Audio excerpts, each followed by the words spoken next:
एक कथा आती है धनुर्दास की। धनुर्दास जी जो थे वो अपनी पत्नी के पीछे छतरी लेकर के चलते थे, ऊपर छांव लगाते हुए चलते थे। और दुनिया तो चलो पीछे चलती है, वो तो आगे चलते थे उल्टे होकर के, पत्नी के ऐसे पीछे पीछे चलते थे। क्यों? ताकि इनका रूप मैं देख सकूं। भाष्यकार श्री रामानुज स्वामी जी ने जैसे ही देखा धनुर्दास को अपनी पत्नी के आगे छतरी लेकर के चल रहा है, रामानुज स्वामी जी समझ गए, बोले इसके अंदर एक गुण है, क्या? रूप देखने का। पर वही गुण संसार के प्रति इसलिए दोष बन गया, और यही गुण ठाकुर जी के प्रति बन जाएगा तो यही भक्ति बन जाएगा।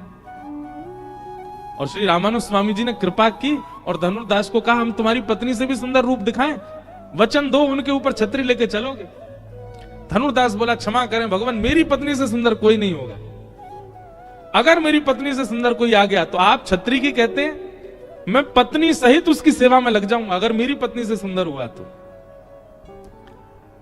भाष्यकार रामानुज स्वामी जी उसको लेकर के गए। रंगनाथ भगवान पौड़े हुए हैं, वैसे तो सदा सबके लिए मूर्तिमंत रहते हैं, पर आचार्य आज्ञा होते ही ठाकुर जी माने ना, ऐसा हो नहीं सकता। रामानुज स्वामी जी ने जाकर के निवेदन किया, बोले भगवान ये धनुर्दास रूप देखने का बड़ा उत्सुक है, आप कृपा करके अपना रूप दिखाओ। तुरंत ठाकुर जी शेष शैया से उठ करके बैठ गए, और जैसे ही अपने प्रकट रूप में आए धनुर्दास ने उनका दर्शन किया, सदा के लिए न्यौछावर हो गया और पत्नी सहित सेवा में आ गया ठाकुर जी की। कहीं ना कहीं पत्नी का सम्मान करने पर हमारे रामानुज संप्रदाय में एक धनुर्दास को साक्षात भगवान का दर्शन हो गया। इसमें कोई बुराई नहीं है। पत्नी का सम्मान करो, पत्नी की खूब रक्षा करो, खूब आदर दो, उनको आदर देना प्रारंभ करो, ठाकुर जी देते हैं खूब। और द्वारिका लीला में तो पूरी लीला है, ठाकुर जी कितना आदर, केवल रुक्मणी नहीं 16,108 पटरानियों को ठाकुर जी आदर देते हैं। तो ये जो चतुर्भुज रूप है इसके कई कई कारण बताए गए हैं। भक्तों की रक्षा के लिए चतुर्भुज रूप है, त्रिलोकी की रक्षा के लिए चतुर्भुज रूप है, पर हम वो सुने जिससे हमको कुछ सीखने को मिले। ठाकुर जी लक्ष्मी जी के सम्मान में चतुर्भुज रूप धारण करते हैं, और सदा लक्ष्मी को चित्त में निवास देते हुए ठाकुर जी सम्मान करते हुए, कमल डुराते हुए, चक्र घुमाते हुए, गदा से रक्षा करते हुए, शंखनाद करते हुए, सावधान कौन आ रहा है? बोले लक्ष्मी जी आ रही है।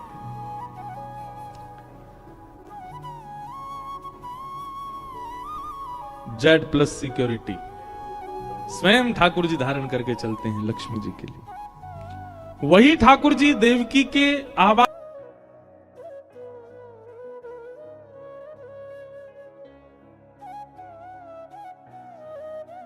किया, वंदन किया। ठाकुर जी बोले मैया लाला बन के आए, गोद में ले लो। मैया बोली 4 भुजा वाले को गोद में लेने में शर्म आती है हमको, ये 4 भुजा धारण करके आए हो आप। ठाकुर जी बोले मैया मैं 2 भुजा वालों है जाऊं? बोले है जाओ। ठाकुर जी फिर 2 भुजा वाले हो गए और फिर पूरी ब्रज की लीला की। लेकिन जैसे ही ठाकुर जी लौट करके 11 वर्ष 56 दिन बाद आए मथुरा, देवकी मैया ने जब 2 भुज में देखा तो मां ने ठाकुर जी से कहा, बहुत ध्यान से सुनिएगा लाला, बेटा चाहे कैसा भी रूप धारण कर ले, कितना भी श्रेष्ठ हो जाए, कितना भी सुंदर हो जाए, पर मां को सबसे पहली बार बेटा अपना जब दिखा था, गर्व से प्रकट होते ही जो मां की गोद में बालक दिया जाता है, उस समय का क्षण मां कभी भूल नहीं सकती। और उस प्रथम क्षण में जब देवकी मैया ने ठाकुर जी को देखा तब ठाकुर जी की 4 भुजाएं थी, चतुर्भुज थे। तो देवकी मैया बार बार लाला से कहती, लाला तेने 2 भुजा धारण कर ली, मेरे कहवे ते कर ली, पर मोह तो बार बार तेरो चतुर्भुज रूप ही दिखे, तेरो वो शंख चक्र गदा पद्म बारो रूप ही दिखे। तो ब्रज से आते ही देवकी मैया के पास व्यवस्थित होते ही ठाकुर जी ने ऐसा नियम बना लिया कि जब जब देवकी मैया के सामने है ठाकुर जी चतुर्भुज रूप में ही रहते हैं, क्योंकि देवकी के गर्भ से प्रकट हुए लाला चतुर्भुज रूपधारी। इसलिए मथुरा की आगे की लीलाओं में और द्वारिका लीला में ठाकुर जी चतुर्भुज रूप में विराजमान है। ये देवकी नंदन ठाकुर जी हैं। कौन से? देवकी नंदन, ये देवकी के लाला। और द्वारिका की एक विशेषता बताएं, द्वारिका में सब चतुर्भुज हैं। द्वारिका में ठाकुर जी चतुर्भुज, बलराम जी चतुर्भुज, सामने देव की मैया वो चतुर्भुज, वसुदेव जी चतुर्भुज, रुक्मणी चतुर्भुज, जाम्बती चतुर्भुज। यहां जो भी है, आप पूरे मंदिर में जितनी आकृति बनी है, कोई दो भुजा में नहीं मिलेगा आपको, सब चतुर्भुज है, सबकी चार भुजाएं हैं। अरे हमारी श्री जी श्री राधा रानी का भी जो यहां स्वरूप है ना, वो भी चतुर्भुज है। क्यों? क्योंकि द्वारिका भू वैकुंठ है। क्या है? भू वैकुंठ। ये वैकुंठ ही है, ये पृथ्वी का हिस्सा नहीं है, ये वैकुंठ ही है। हमें और आपको देखे, कई हो सकता है पढ़े लिखों को ये बात अटपटी लगे, लेकिन ये वास्तविक है। द्वारिका के महात्म में ऐसा वर्णन है कि यहां आने के बाद एक सामान्य व्यक्ति भी चतुर्भुज हो जाता है। हमारी भी चतुर्भुज होंगे, हमको दिखता नहीं है। इस समय हम भी चतुर्भुज होकर के भ्रमण कर रहे हैं, सब चतुर्भुज रूप में विद्यमान है। द्वारिका में कोई भी दो भुज वाला नहीं है, सब चतुर्भुज है। यत्र प्रविष्टो सकलोपि जंतु आनंद सच्चित घनताम उपैति। यहां प्रविष्ट होने के बाद हम मानवों की बात करते हैं, अरे यहां पर छोटी सी चेंटी भी, चेंटी तो वैसे होती चतुर्भुज ही होती है, वो तो उसकी तो चार भुजाई होती है, अष्टभुज हो जाती होगी। यहां पर गोमती सागर में निवास करने वाली मछलियां भी चतुर्भुज है। यहां पर आने वाले जो पशु पक्षी जीव हैं, कैसे भी द्वारिका में प्रवेश कर जाते हैं, सब चतुर्भुज हो जाते हैं। क्यों? क्योंकि ये वैकुंठ है, वैकुंठ में सब चतुर्भुज है, सबके चित्त में लक्ष्मी है और सब उनकी रक्षा के भाव से चतुर्भुज रूप धारण कर लेते हैं। हमारे अनुभव की बात नहीं, हमें दिख नहीं रहा है, पर हम सब चतुर्भुज हैं इस समय। क्यों? ये द्वारिका की महिमा है। ऐसे द्वारिका में चक्र के धरण हार, गरुड़ के सवार, नंद के कुमार मेरो संकट निवारो। ऐसे ठाकुर जी के चरण सन्निधि में हम सब आए हैं और यहां आकर के चतुर्भुज ठाकुर जी को चतुर्भुज बनकर के चतुर्भुज व्यास जी से ही कथा सुन रहे हैं। आप सब भी चतुर्भुज भाव में ही हो, ऐसा भाव है। कल हमने महात्म के एक श्लोक, दो श्लोकों की चर्चा की थी मात्र।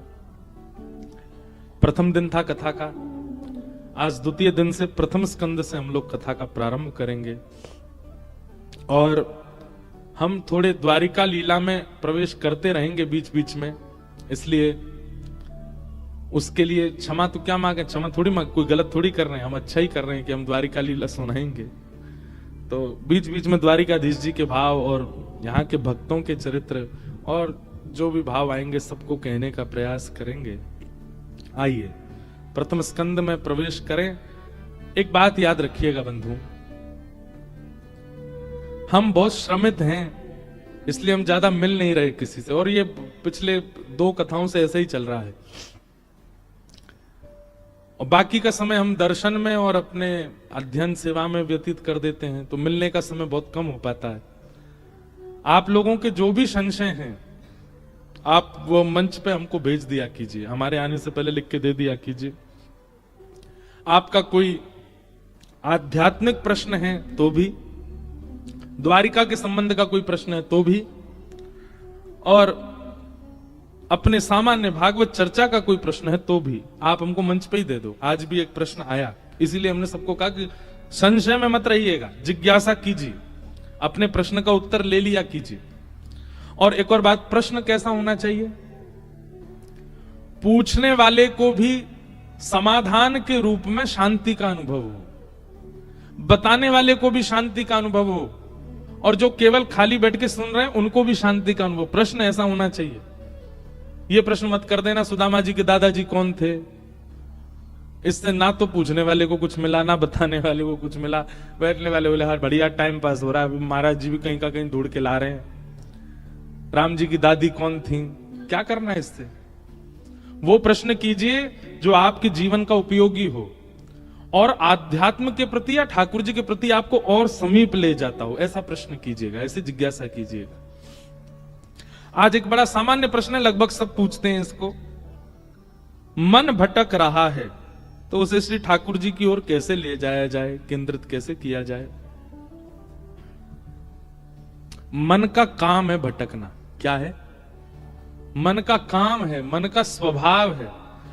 जैसे हम मानवों का स्वभाव है भूख लगना, हम मानवों का स्वभाव है प्यास लगना, हम मानवों का स्वभाव है प्रेम उमड़ना, दया आना, क्रोध आना। ऐसे ही मन का स्वभाव है भटकना, वो भटकता ही है। हां,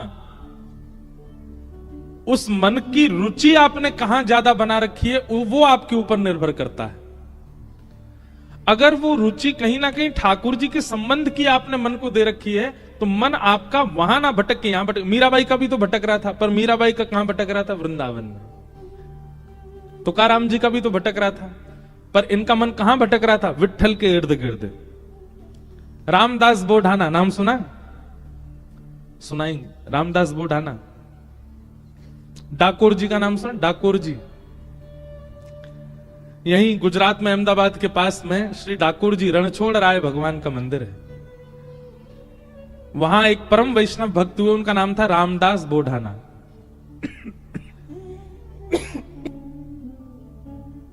हर एकादशी पे आते थे। एकादशी कब? कल है ना? कल की है परसों की? कई लोग कल मान रहे हैं। और कल भैया सुबह हमारे बंग परिवार की ओर से, व्यासपीठ की ओर से, हम कोई अलग थोड़ी है, कहीं है, हम सब की ओर से कल श्री ठाकुर जी की ध्वजा जी पधराई जाएंगी। कितने बजे? 7 बजे सुबह। कल सुबह भोर होते ही ठाकुर जी हम लोगों को देखेंगे। वाह, दुनिया उठते ही ठाकुर जी को देखती है, कल ठाकुर जी उठते ही हम लोगों को देखेंगे, क्योंकि पहली ध्वजा यहीं से ठाकुर जी को पधराई जाएगी। तो रामदास बोढ़ाना, पहले हम अपनी बात पूरी कर दें। मन किसका नहीं भटक रहा? सबका भटक रहा है। गोस्वामी तुलसीदास जी का भटक रहा था, पर कहां भटक रहा था? राम जी में। तुकाराम जी का विट्ठल में, मीराबाई का गिरधर में, और हमारा संसार में, हमारा बड़ा पाव में, हमारा मिसल पाव में। अब यही बोलूंगा मंच से, और चीजें तो बोलूंगा नहीं कि कहां कहां भटक रहा है। बहुत जगह भटकता है। किसी का मन रुपया में भटक रहा है। जो रुपया के आदि होते हैं ना, उनको सब जगह यही दिखता है। द्वारिका आके भी यूं सोचेंगे यहां पे पैसा कैसे कमाया जाता होगा, यहां के लोग धनार्जन कैसे करते होंगे। उसका मन वहीं भटक रहा है। कई लोगों का मन जो है वो प्रॉपर्टी डीलर ही बने रहते हैं। वो आके जहां पहुंचेंगे वहीं के दाम पूछेंगे, यहाँ की प्रॉपर्टी के दाम क्या है? अच्छा, इतने में मिलता है? बोले हाँ। कामी लोग जो है वो सब जगह काम ही देखते रहते हैं। लोभी लोग सब जगह लोभ देखते हैं। मन सबका भटक रहा है, भक्तों का भी भटका है। पर हां, भटका कहां? भटकने का मतलब क्या होता है? विचरना। विचरने को ही भटकना कहते हैं। हमारे ब्रज में भटकना का मतलब एक और होता है, फूटना। जैसे पुराने ब्रज के लोग होंगे ना, वो क्या कहते हैं? भटकना, भटकाए रोए। अब ये ब्रज भाषा का शब्द है, इसका अर्थ क्या हुआ? पटाखे फोड़ रहा है। तो पटाखे फोड़ने को क्या बोलेंगे ब्रज में? भटकना, भटकाए रोए। मन सबका भटक रहा है, क्योंकि मन का स्वभाव है भटकना। पर कहां भटक रहा है यह आवश्यक है जानना। अगर वो संसार में है और संसार के बहुव्यंजनों में है, तो आपका मन रोगी हो जाएगा। पर वही ठाकुर जी में विचरण करने लग जाए, ठाकुर जी में भ्रमण करने लग जाए, ठाकुर जी में भटकने लग जाए, तो वही एक भक्त की श्रेणी दिला देता। अब आपका प्रश्न यह है कि हमारा मन बहुत भटकता है संसार में, अब ठाकुर जी पर कैसे आए? ठाकुर जी तक लाने का मन को एक ही उपाय है कि मन को इतने भक्त चरित्र सुनाए गए, इतने वैष्णवों के भगवत चरित्र नहीं, ठाकुर जी के चरित्र बाद में सुनिएगा, ठाकुर जी के भक्तों के चरित्र पहले सुनो। उन भक्तों के चरित्र में ही रुचि बनेगी और उस रुचि से ही मन ठाकुर जी में आएगा। अब सुनो, रामदास बोढ़ाना का चरित्र सुनो। रामदास बोढ़ाना हर एकादशी आते थे द्वारिका, और उनका नियम क्या था?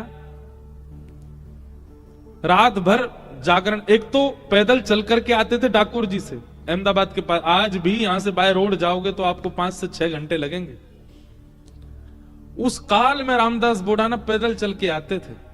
कितने दिन लगते थे उनको, और ऐसी तिथि पर आते थे कि 10वीं को यहां पहुंच जाते और गोमती सागर में स्नान करते। गोमती सागर में स्नान करने के बाद किसी द्वारिकावासी से या मंदिर की भिक्षा ग्रहण करके और कीर्तन में बैठ जाते, और कीर्तन करते करते करते एकादशी को प्रारंभ करते, और एकादशी होते ही ठाकुर जी का दर्शन करते। उनका नियम था ये। और फिर दर्शन करके फिर पैदल जाते, और पैदल वहां पहुंचते, बस एक आध 2 दिन वहां रुकते, इतने में फिर दूसरी एकादशी का समय आता, फिर पैदल आते, फिर यहां आके दर्शन करते। मतलब उनका जीवन यही था, बस पैदल आना जाना, द्वारिकाधीश का दर्शन करना।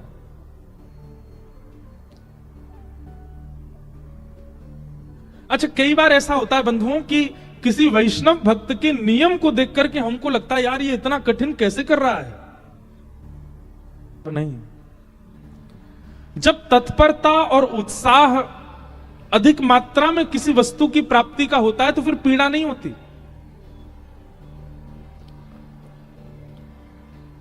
ध्यान से सुनिएगा बात को। जब तत्परता, उत्साह, एक्साइटमेंट किसी वस्तु की प्राप्ति का होता है तो फिर उसमें पीड़ा नहीं होती।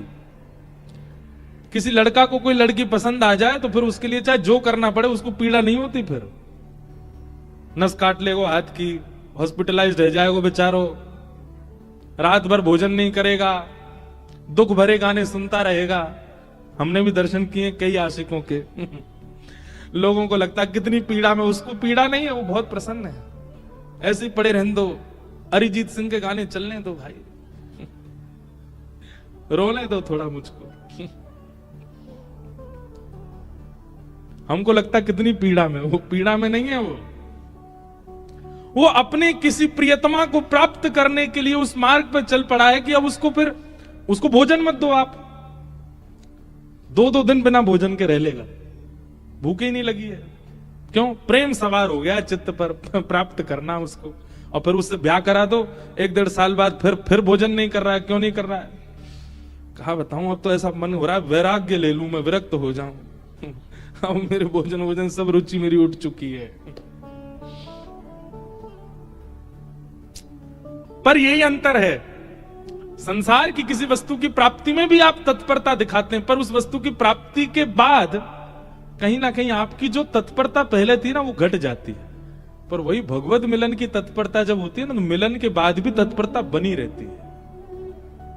और मिलन के बाद भी, ठाकुर जी से मिलन के बाद भी तत्परता आपकी नहीं बनी तो इसका मतलब ठाकुर जी मिले ही नहीं। यहां तत्परता कभी समाप्त नहीं होती। संसार में और ठाकुर जी में यही अंतर है, यहां तत्परता अखंड रहती है और वहां खंड खंड खंड हो जाती है। और वस्तु की प्राप्ति में जो तत्परता, उसमें फिर कष्ट पीड़ा का अनुभव नहीं होता, फिर तो अच्छा लगता है।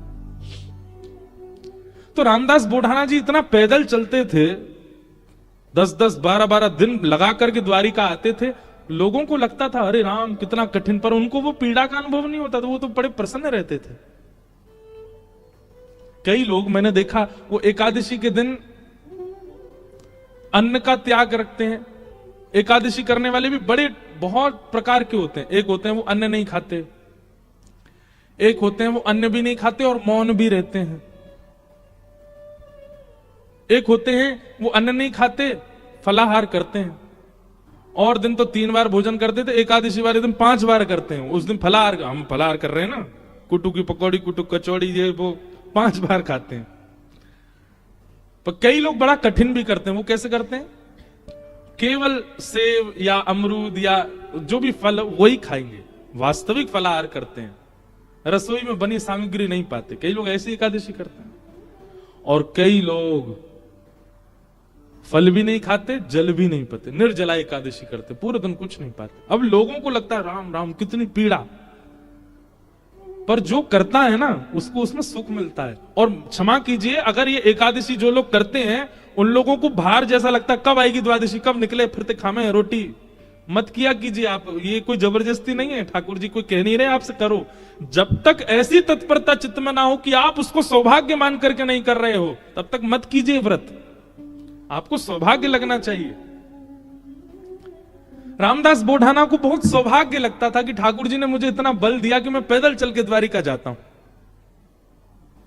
और वो द्वारिका आते, रात भर कीर्तन सुनाते द्वारिकाधीश को, और एकादशी को कपाट खुलते ही दर्शन करते, नेत्र सजल हो जाते रामदास जी के। ठाकुर जी को दूर से ही ऐसे अंक में, मानो ऐसे कर लेते जैसे मैंने अंक में भर लिया हो।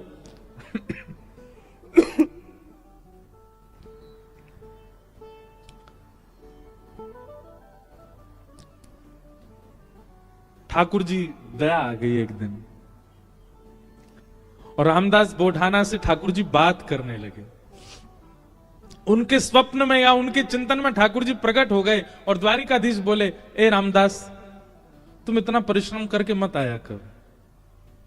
रामदास बोढ़ाना बोले, मुझे तो बहुत अच्छा लगता है, आपको क्यों पीड़ा हो रही? बोले, तुमको अच्छा लगता है पर मुझे लग रहा है कि तुमको पीड़ा होती है और उस पीड़ा से मुझे पीड़ा होती है। भक्त भक्ति भगवंत गुरु चतुर नाम बपु एक। जब व्यक्ति भक्ति करते करते करते करते करते करते उसकी चरम स्थिति में आ जाता है ना, तो फिर उसको मिलने वाली पीड़ा ठाकुर जी को भी अनुभव होने लगती है, उसको मिलने वाला सुख ठाकुर जी को भी अनुभव होने लगता है, उसको मिलने वाला प्रसाद ठाकुर जी पा लेते हैं। संसार में केवल कहा जाता है, लेकिन यहां वास्तविक होता है कि आप पाओगे पेट उनका भरेगा और ठाकुर जी पाएंगे पेट आपका भरेगा। कितने ऐसे प्रसंग मैं आपको सुना दूं। हमारे राधा कुंड में रघुनाथ दास जी षड गोस्वामी हुए अपने गौड़िया वैष्णव परंपरा में, उसमें एक रघुनाथ दास जी थे। बहुत अच्छी अच्छी लीला है रघुनाथ दास जी की। तो रघुनाथ दास जी का नियम था, तो केवल फलाहार करते थे। धीरे धीरे धीरे उन्होंने फलाहार भी छोड़ दिया, केवल दूध पीने लगे। धीरे धीरे उन्होंने वो भी छोड़ दिया, एक करुआ केवल छाछ पीते थे, उसी से पूरा दिन निकालते थे। एक दिन वो बहुत जोर से बीमार पड़ गए। कोई उनको देखने के लिए वैद्य आया। वैद्य ने आकर के जैसे देखा, पहले तो नाड़ी पकड़ के वैद्य बता देते थे क्या रोग है, तो नाड़ी पकड़ के देखा तो वैद्य बोला, इनका पेट खराब हो गया है, अपच हो गई है। तो वहां जितने लोग खड़े थे वो सब बोले, ये तो केवल छाछ पीते हैं, इनको अपच कैसे हो गई? केवल छाछ पीने वाले को अपच कैसे हो सकती है? तो उस समय गोसाई श्री विठलनाथ जी, जिन्होंने श्रीनाथ जी की सेवा, मतलब वल्लभाचार्य जी के पुत्र गोसाई श्री विठलनाथ जी, वो गोवर्धन में ही विराजते थे। उनको पता चली कि रघुनाथ दास जी बड़े बीमार हो गए, तो वो भी मिलने आए। मिलने तो आए, लेकिन व्यंग में आके बोले, हे रघुनाथ, हमने तो सुना था कि तुम केवल छाछ पीते हो, पर वैद्य से पता चला तुमको अपच हो गई। इसका मतलब चोरी चुपके खूब माल उड़ाते हो, खूब धुआंधार जो है मालपुआ उड़ाते हो, तभी तुमको अपच हो गई है। रघुनाथ दास जी बोले, नहीं, मैं तो छाछ ही पीता हूं। बोले, फिर तुमको अपच कैसे हो गई? बोले, मैं तो प्रत्यक्ष रूप से छाछ पीता हूं, पर जब मैं मानसी में जाता हूं, नेत्र बंद करके चिंतन में जाता हूं, वहां प्रिया प्रियतम 56 भोग खिलाते हैं, उससे अपच हो गई मेरे को। और वो अपच प्रत्यक्ष में दिखने लगे। सोचो, इस बात पर पढ़े लिखे लोग विश्वास नहीं करेंगे, पर यह वास्तविकता है। वो प्रत्यक्ष में नहीं पा रहे हैं, पर अप्रत्यक्ष अनुभूति, वो नेत्र बंद करके जब अपने मानसी भाव में जाते हैं, वहां ठाकुर जी उनको बढ़िया लड्डू पवाते हैं, पूड़ी पवाते हैं, रबड़ी पवाते हैं, उससे अपच प्रत्यक्ष शरीर को हो गई। ये बात सुनकर के गोसाई जी के नेत्र सजल हो गए। रघुनाथ दास जी को हृदय से लगा लिया। बोले, जय हो, तुम्हारी भक्ति को प्रणाम कि तुमको ठाकुर जी प्रत्यक्षानुभूति करा देते हैं। रामदास बोढ़ाना ठाकुर जी से बोले, भगवान मुझे पीड़ा नहीं है, मुझे बहुत सुख मिलता है। भगवान बोले, तुमको पीड़ा नहीं, पर तुम्हारी पीड़ा हमको लगती है, इसलिए तुम मत आया करो। रामदास बोढ़ाना बोले, इससे बढ़िया तो मेरे प्राण चले जाएं, मैं आपको देखे बगैर नहीं रह सकता। अगली एकादशी पर आप मेरे सामने नहीं होंगे तो मेरे तो प्राण ही चले जाएंगे। भगवान बोले, काम करें? बोले, क्या? हम तुम्हारे साथ चलें, तुम्हारे गांव, वहीं रह ले, तुम्हारे पास ही। एकादशी क्या तुम हर दिन हमको देख लिया करना। रामदास बोढ़ाना घुटनों पर बैठ कर रोने लगे। बोले, हे द्वारिकेश, ये कैसी आज्ञा कर रहे हैं आप? ये असंभव है। बहुत दीनहीन गरीब व्यक्ति हूं, मेरे घर में खप्पर भी नहीं है, कहां रखूंगा, कहां बैठाऊंगा? और ये तो आप बस बोल रहे हो ऐसे प्रेम, बस ये हो नहीं सकता। ठाकुर जी ने तुरंत अपनी पोटली दिखाई। बोले, हमने पहले तैयारी कर रखी है, देखो अपने पोटली बांध रखी है, इसमें सारी पीतांबरी धरी हमारी, मुकुट वुकुट ये सब टिपारा विपारा सब धर के चल रहे हैं हम। बढ़िया द्वारिका में हमारी बहुत अच्छी व्यवस्था हो रखी है, सब ले चलेंगे, तुमको कुछ नहीं करना पड़ेगा, इसी से हमारा श्रृंगार कर दिया करना। रामदास जी बोले आप सच बोल रहे हैं क्या? ठाकुर जी बोले हम सच बोल रहे हैं, हम चलें तुम्हारे साथ, वहीं रहेंगे तुम्हारे पास ही, रोज देख लिया करना। रामदास जी बोले फिर द्वारिका का क्या होगा? ठाकुर जी बोले हम जहां बैठ जाएं द्वारिका वही है। और रही बात, जब एक साथ हम 5 रूप धारण, हजारों रूप धारण कर सकते हैं, तो 2 रूप भी धारण कर लेंगे। आज तक तुमने एकादशी जिस रूप को देख करके की है वो रूप तुम्हारे पास रहेगा, यहां एक दूसरा व्यवस्थित हो जाएगा। रामदास जी को पूरी तरह यह विश्वास हो गया कि ठाकुर जी मजाक नहीं कर रहे, ये सच बोल रहे हैं, ये चलेंगे मेरे संग। नियम का फल ये मिलता है। देखो, एक नियम को जब व्यक्ति तत्परता से करता है तो ठाकुर जी ऐसा देते हैं उसको। कई लोग कह देते हैं एकादशी पर भूखे रहने से भगवान को कोई, इससे थोड़ी प्रसन्न होंगे भगवान। ठाकुर जी प्रसन्न नहीं होते हैं, पर आपकी तत्परता ठाकुर जी देखते हैं। आजकल बच्चे ऑफिस जाते हैं, ऑफिस का टाइम क्या 9 बजे, अब कोई आवे 9:30, कोई आवे कोई आवे 9:45। अब उसको सब लोग, जो टाइम पे आने वाला बच्चा उसकी सब मजाक उड़ाते हैं, बोले तू भी क्या पागल है, 9 ही बजे आ जाता है बिल्कुल। अरे सैलरी ले रहे हैं, मेहनत करनी है, ठीक है, टाइमली, ठीक है, थोड़ा आधा पौना घंटा ऊपर नीचे चलेगा, लेकिन वो बालक कहता नहीं, मेरी तत्परता, मैं 9 बजे ही आऊंगा। और वो 9 बजे आने वाला बालक, वो कभी ना कभी उसका जो बॉस होता है ना, वो खुश होकर के कुछ तो उसको देता है, उसको थोड़ा अपग्रेड कर देता है। सिंसियरिटी आपके कार्य के प्रति आपका स्वामी देखता है। ऐसी भक्ति में भी सिंसियर होना बहुत जरूरी है। होता उससे कोई ठाकुर जी बहुत प्रसन्न नहीं, पर हां ठाकुर जी दृष्टि तो रखते हैं। परिक्रमा लगा रहा है, कैसे लगा रहा है, एकादशी कर रहा है, कर कैसे रहा है, तिलक स्वरूप करता है, उस समय क्या उच्चारण करता है, मंदिर जाता है, प्रसाद कैसे पाता है, दर्शन कैसे करता है, इन सब के प्रति जो आपकी सिंसियरिटी, वो ठाकुर जी देखते हैं। रामदास को ठाकुर जी बोले अब तो तुम जाओ, अगली बार बैलगाड़ी लेके आना। कैसे लेके जाओगे हमको? बैलगाड़ी में तुम्हारी में चलेंगे। रामदास जी चले गए, बैलगाड़ी ढूंढी, कहीं बैलगाड़ी नहीं मिली, बूढ़े बूढ़े बैल मिले, छोटी सी टूटी फूटी सी बैलगाड़ी मिली। रामदास जी बैलगाड़ी लेके द्वारिका आ गए। द्वारिका आए, आज सब लोग बोले क्यों रे भाई रामदास, अब तो तुम बैलगाड़ी में आने लग गए। रामदास जी बोले वयोवृद्ध हो गए ना, अब चला हो नहीं पाता तो बैलगाड़ी से आए। बोले बहुत अच्छा। रामदास जी आए, प्रसाद आदि, गोमती सागर में स्नान किया, प्रसाद पाके रात में कीर्तन करने लगे। सब चले गए, रामदास जी कीर्तन कर रहे थे।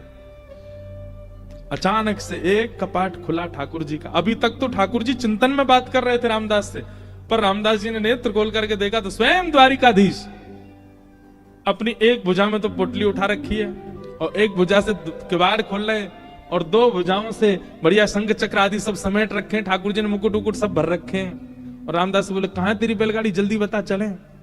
जैसे कोई भागता है घर छोड़ के, ऐसे ठाकुर जी भाग रहे थे। आज भी मंदिर दर्शन करने जाओ आप तो द्वारिकाधीश जी की जब परिक्रमा करेंगे तो पीछे ही रामदास बोढ़ाना जहां से जिस खिड़की से ले गए ठाकुर जी को, वो खिड़की है अभी भी मंदिर में। ठाकुर जी ने करके बाहर आ गए।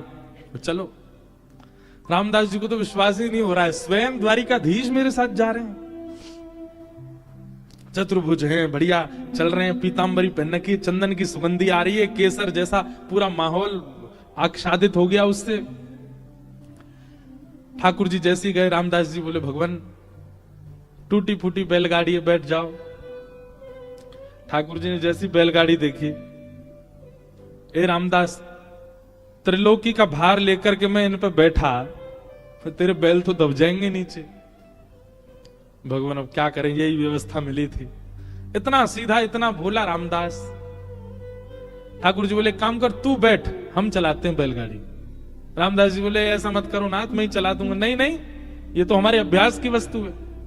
अर्जुन के खूब हमने रथ हांके हैं, बहुत दिनों बाद बैलगाड़ी मिली, चलो हांके थोड़ा इसको। और रामदास पीछे बैठे और ठाकुर जी आगे पैर लटका के बैठे और बैलगाड़ी चला रहे हैं। ठाकुर जी के स्पर्श होते ही बैलगाड़ी तो बिल्कुल नवीन हो गई, बैल बिल्कुल युवान हो गए। यहां मंगला का समय हो रहा था, सूर्य उदय हो रहे थे धीरे धीरे। ठाकुर जी बोले, रामदास इस सुबह होते ही सब पंडा पुजारी भागेंगे, ढूंढेंगे, देखेंगे मंदिर में तो मैं हूं नहीं, सब आ जाएंगे। ये हमको बीच रास्ता में पकड़ लेंगे। तभी थोड़ी दूर ही पहुंचे थे, वहां एक बाबरी थी, एक सरोवर था। ठाकुर जी ने कहा तुम हमको नीचे छुपा दो ताकि कोई हमको ढूंढ ना पाए, क्योंकि ढूंढने वाले तो आएंगे और जब ढूंढ ढाड़ के चले जाएं कुछ ना मिले फिर हमको दोबारा लेके फिर चल देना आगे। रामदास जी मनी मन इतने प्रसन्न हो रहे हैं, बोले ठाकुर जी आपको क्या पड़ी है जाने की मेरे साथ? अरे मैं तो मना कर चुका हूं 5 बार कि ठाकुर जी आप यहीं रह लो, पर नहीं, उन्हीं की इच्छा है जाने की। जब मन ऐसा भटकता है ना ठाकुर जी में, तब ठाकुर जी ऐसा करते हैं, आपके मना करने पे भी चल देंगे आपके साथ। हमारे लाल जी, गिरधर लाल जी,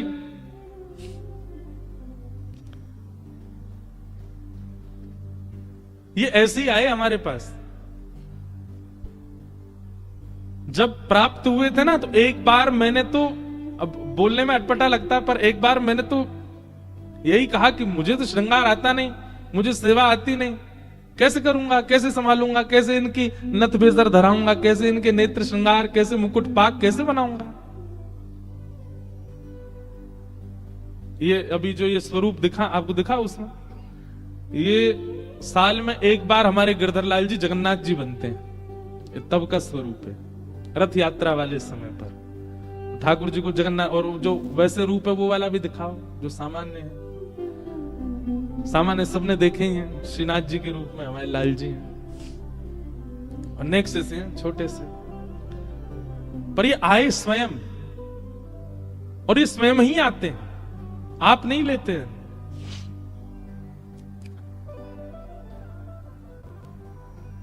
रामदास नीचे बावरी में ले जाकर के द्वारकाधीश जी को छुपा दिया।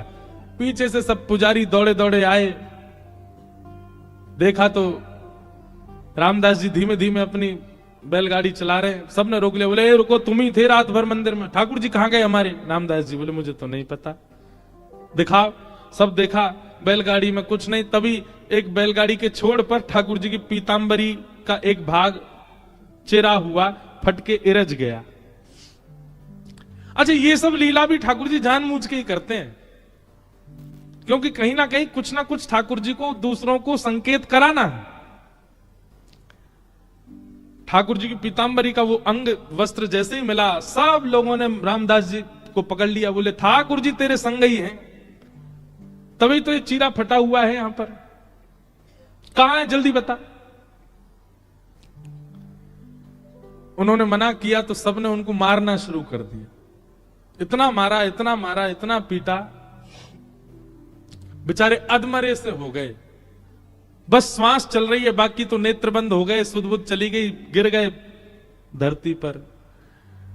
पुजारियों ने देखा, बोले ये तो अधमरा हो गया, ठाकुर जी कहां हैं, ढूंढो। पास ही सरोवर था, उस बावरी में जाकर के जैसे ही देखा तो बावरी का जो जल था वो रक्त मंडित हो गया, पूरा जल रक्त से भर गया। देख करके सब लोग घबरा गए, सारे ब्राह्मण बोले ये जल इसका कैसे हो गया, ये जल आ कहां से, ये रक्त आ कहां से रहा है। दौड़ करके जाके देखा तो एक जगह ठाकुर जी विराजमान थे, और जहां जहां रामदास जी को डंडे मारे गए वहां वहां श्री द्वारिकाधीश जी के श्री अंग पर भी डंडे के निशान, और हर स्थान से रक्त निकल रहा था।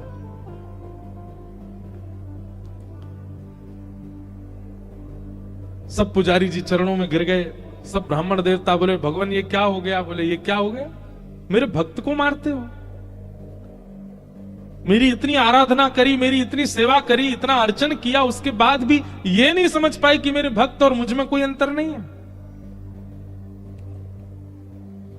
सब क्षमा याचना करने लगे। ठाकुर जी बोले अब कुछ नहीं होगा, अब तो हम रामदास के साथ ही जाएंगे और वहीं रहेंगे। और ठाकुर जी सब देखते रह गए, लेकिन रामदास जी के साथ में ऊपर आए ठाकुर जी, और आकर के रामदास जी को जैसे हृदय से लगाया, सारे घाव ठीक हो गए और कहा ले चलो हमको। ठाकुर जी गए सीधे और डाकोर जी में जाकर के रामदास जी के यहाँ विराजमान हो गए, और उनका नाम पड़ा रणछोड़ राय भगवान। बोलो रणछोड़ राय भगवान की। उनके यहाँ ठाकुर जी विराजे। सब ब्राह्मणों ने जाकर के निवेदन किया, भगवान से प्रार्थना की, बोले प्रभु आप द्वारिका छोड़ के यहां चले आए, और द्वारिका का कैसे अब भरण पोषण होगा, इतने दर्शनार्थी आएंगे, ये सब होगा कैसे चलेगा। और सबसे बड़ी बात, ये सारे ब्राह्मण ये सब आपके द्वारा बसाए हुए हैं द्वारिका में, इन सब का जीवन भरण पोषण सब आपसे चलेगा, और आप ही चले गए, अब हम कैसे अपने खाएं पिए, क्या करें, हमारा जीवन यापन कैसे होगा। ठाकुर जी बोले बस यही अंतर है, भक्त कभी भी ये नहीं पूछता कि मेरा जीवन यापन कैसे होगा, वो यही पूछता है कि आप कैसे मिलोगे। और आप लोगों को कहीं ना कहीं ये चिंता है कि आप लोगों का भरण पोषण कैसे होगा। तो एक काम करते हैं, हम अपने भार के समान आप सबको सोना दे देते हैं, उतना स्वर्ण ले जाओ, चलेगा। सब ब्राह्मण बोले ठाकुर जी भारी तो खूब है, इनके भार के समान सोना मिल जाएगा तो आनंद ही हो जाएगा। ठाकुर जी बोले वैसे ब्राह्मण देवता सब बोले चलेगा तो नहीं, लेकिन फिर भी अब आपकी इतना प्रेम है रामदास से, तो आप तो रह लो यहीं पे, दे दीजिए, इतना सोना ही दे दीजिए हमको, और क्या करें। भगवान बोले लाओ तराजू लाओ। ब्राह्मणों ने सबने तराजू की व्यवस्था करी, बढ़िया सब। एक तरफ ठाकुर जी बैठ गए, ठाकुर जी बैठते ही रामदास, ए रामदास चलो लाओ, दूसरी तरफ सोना रखो, तोलो हमसे, और हमारे बराबर का दो सब ब्राह्मणों को। रामदास जी बोले भगवान ये बात नहीं बनेगी, मैंने पहले ही मना किया था, मेरे यहाँ तो खप्पर ही नहीं है, घर में पानी आ जाता है, मेरे यहाँ कोई व्यवस्था नहीं है। आपने ये बात आपको पहले से पता थी, आपने फिर भी देखो अब सबके आगे मेरी नाक कटवा रहे हो आप। अरे कुछ व्यवस्था नहीं है मेरे पास, मेरे पास महीना भर में जो व्यवस्था होती उससे मैं द्वारिका आ जाता था, बस इतनी व्यवस्था थी, और इन ब्राह्मणों को कैसे दूं मैं।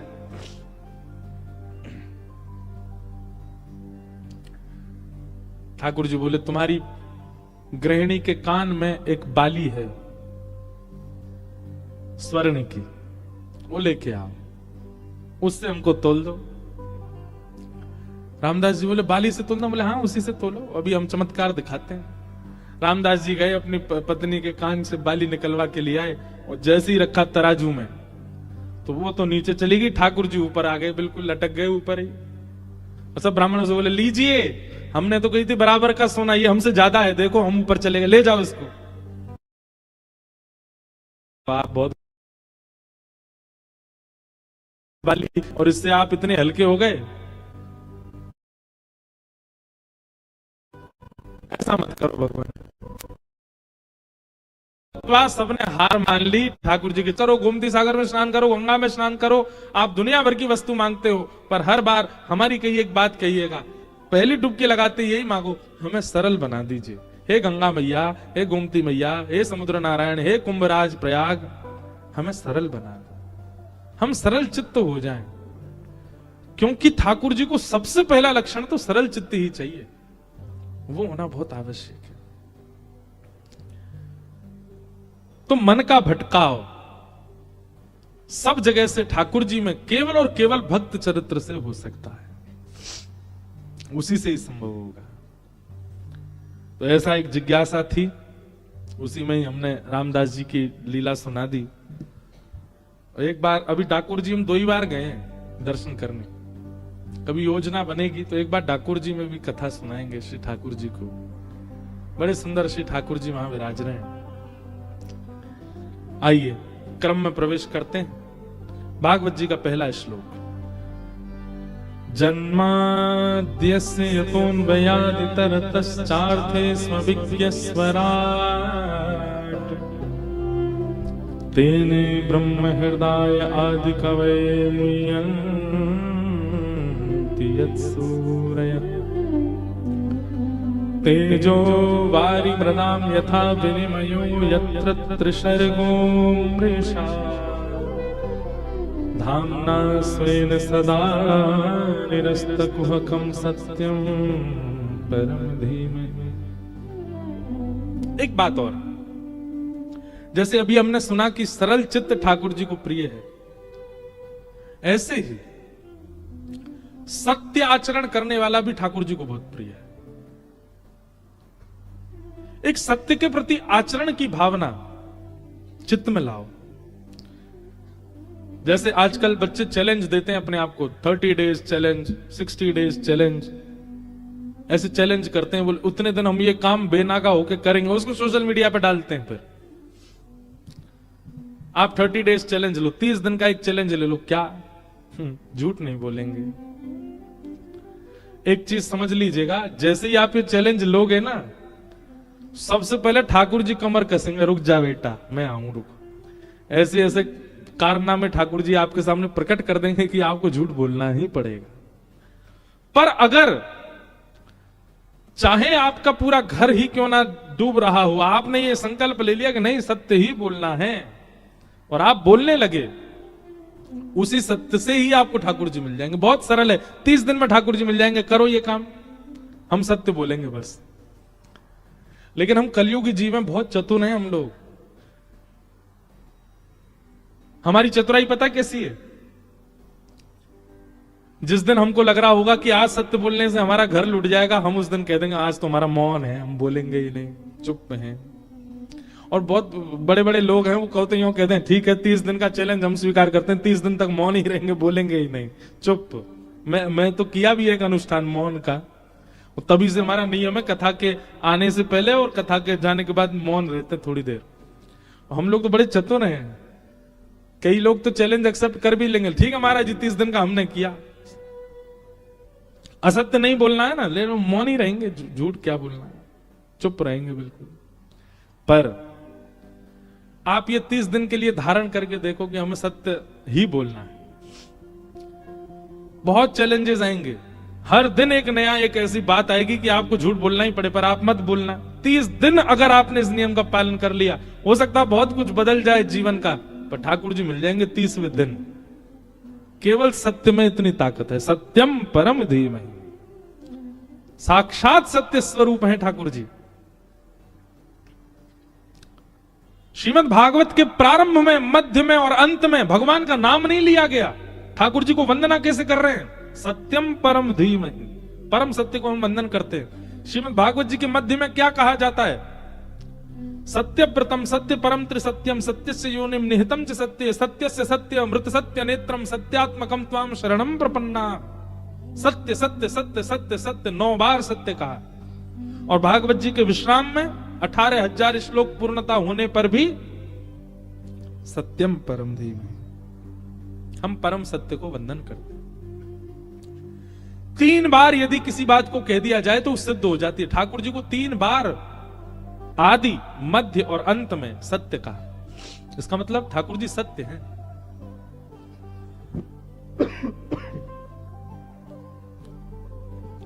कोई सत्याचरण का नियम बना ले, मिल जाएंगे ठाकुर जी उसको। पर याद रहे, बहुत कुछ छूटेगा, बहुत कुछ लूट सकता है, बहुत कुछ अलग हो सकता है। इसलिए इस चैलेंज को लेने से पहले इस चीज का ध्यान रखिएगा।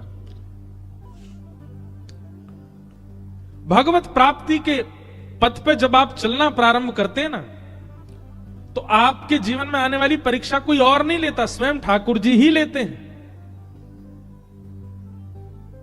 ठाकुर जी ही लेते हैं। जिसने उंगली पकड़ के चलना सिखाया, वही मां एक दिन उंगली छोड़ती है। बालक उस समय घबरा जाता है, इन्होंने मुझे क्यों छोड़ दिया, मैं गिर जाऊंगा। पर नहीं, वो मां इसीलिए छोड़ती है, परीक्षा लेती है, अब ये चल पा रहा है कि नहीं, अब ये चल पाएगा कि नहीं।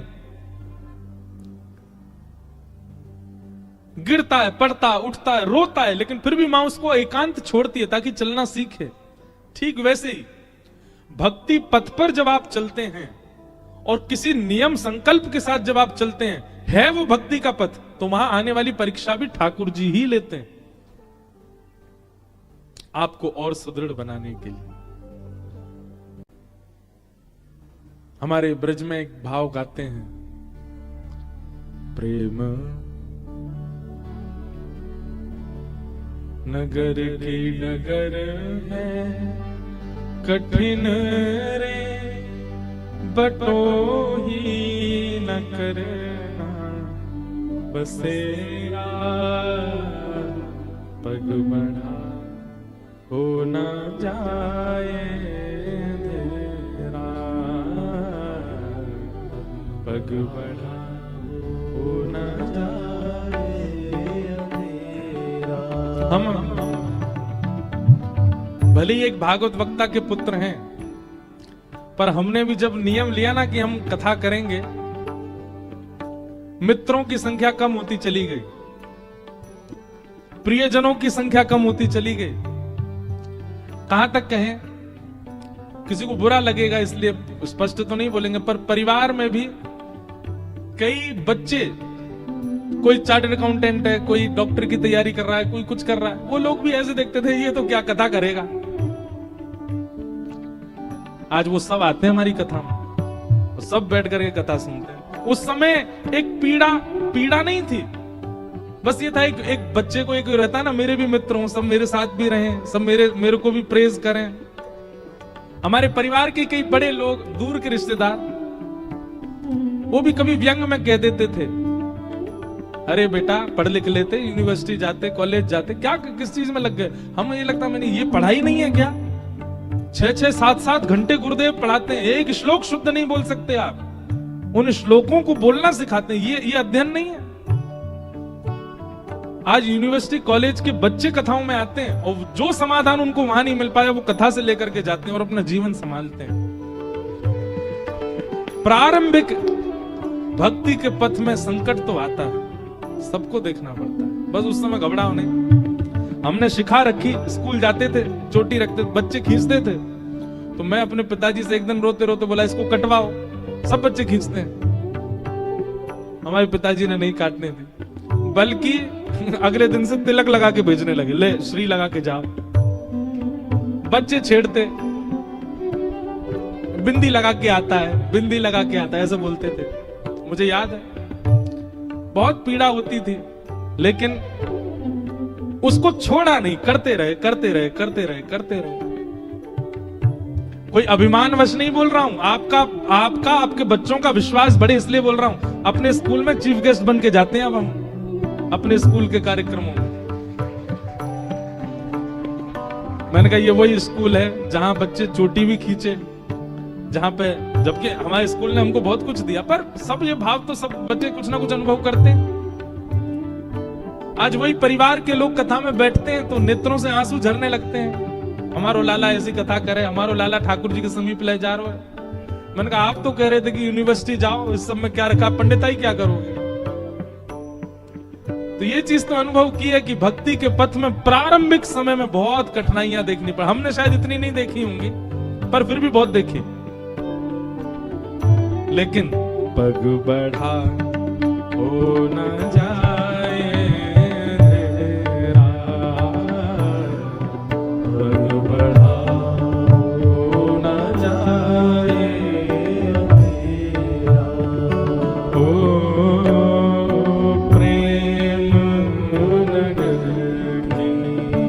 डगर है कठिन रे बटोही न करना बसेरा, पग बढ़ा हो न जाए अंधेरा, पग बढ़ा हो न जाए। बहुत अच्छी बात है क्या? मन का रतन रख जतन से नाड़ी, मन का रतन रख जतन से नाड़ी, मन का रतन रख जतन से नाड़ी, मन का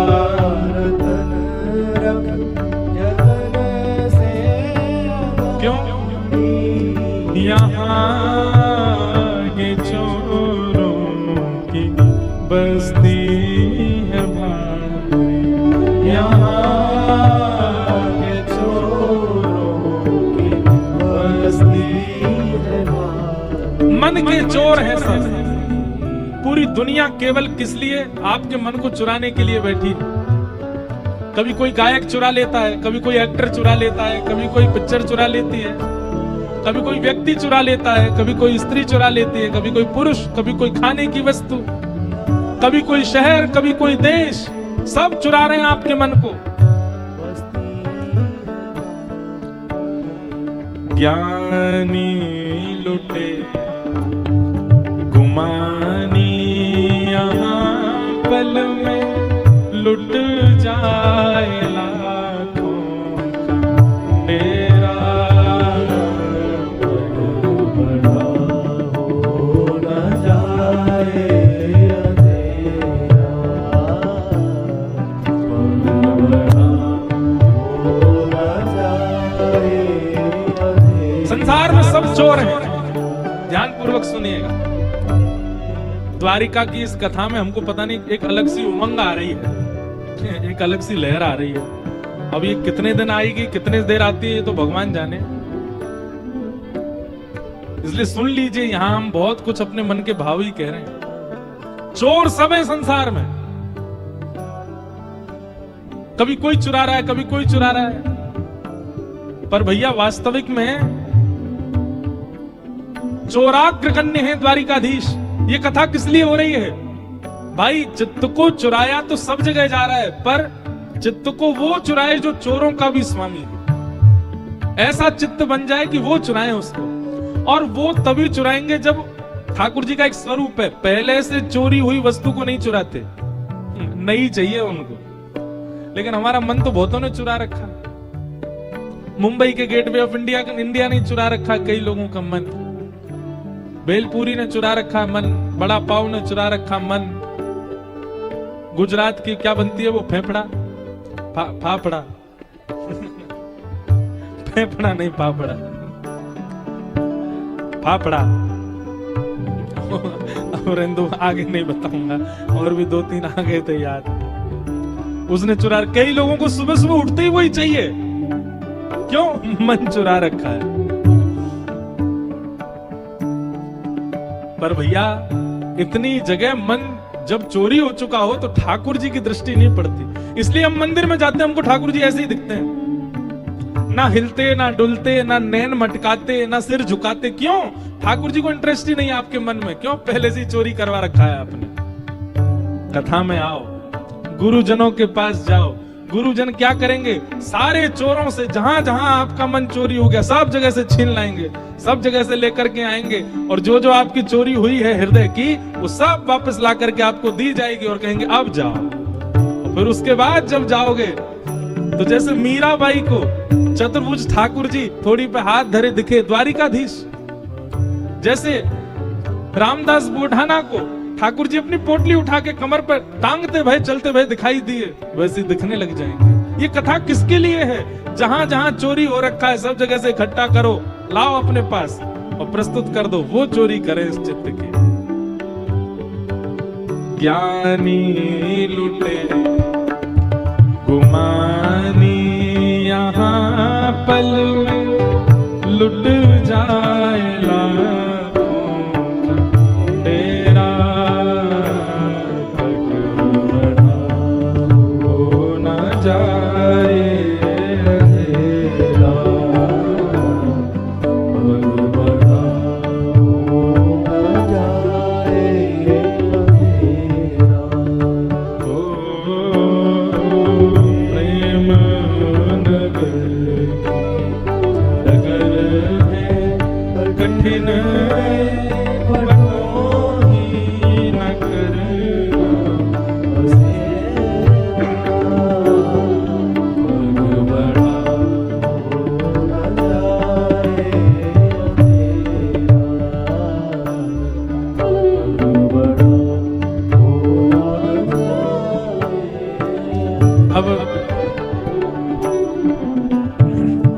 चोर की बात हुई तो उनको सूरदास जी का एक पद याद आ गया, और गाएंगे तो नहीं पूरा, पर उसका भाव सुना देते हैं। देखें तो सब चोर जगत में, देखें तो सब चोर, गाओ